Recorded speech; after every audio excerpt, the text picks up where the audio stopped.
SCP-885, Object Class Euclid. SCP-885 is a living creature of unknown composition that displaces all fluids, liquids, and gases within its perimeter.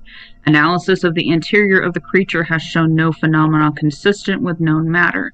It is, for all intents and purposes, a complete vacuum. Extensive sonar imaging has shown SCP-885's perimeter to be a cloud of about 200 ovoid elements, which intersect and divide arbitrarily. Whether it is a single creature or a swarm is unknown. Experiments to isolate one of the ovoids from the main mass are underway. SCP-885's perimeter contains the pressure differential, and it can manipulate this difference in pressure to move itself. It can move through all known fluids and permeate through porous solids such as concrete, but metal or tempered glass can contain it. Items fully immersed within SCP-885 behave as they would within a vacuum. SCP-885 is attracted to living, breathing creatures.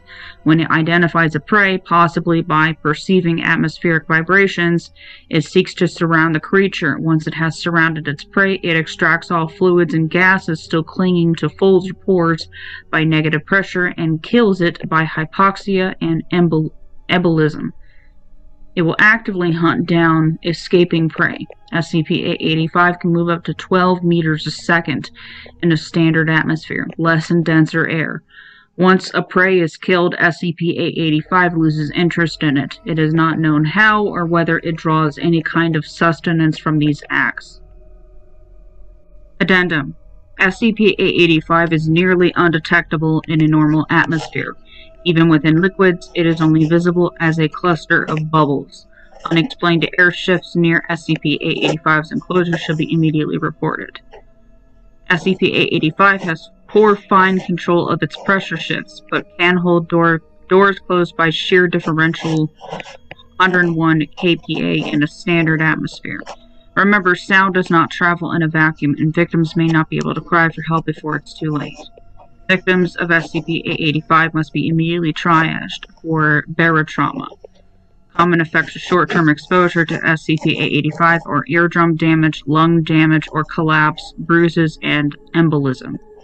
Less common effects of short-term exposure to SCP-885 due to more sudden pressure shifts are prolapse of the digestive and respiratory tract, large-scale blood loss by evaporation, and brain trauma. Effects of long-term exposure to SCP-885 are nearly universally death. Special Containment Procedures. SCP-885 is contained within a welded steel container and storage area. The storage area must be kept at negative pressure at all times to reduce possibility of escape. Air movement within the storage area is to be monitored at all times.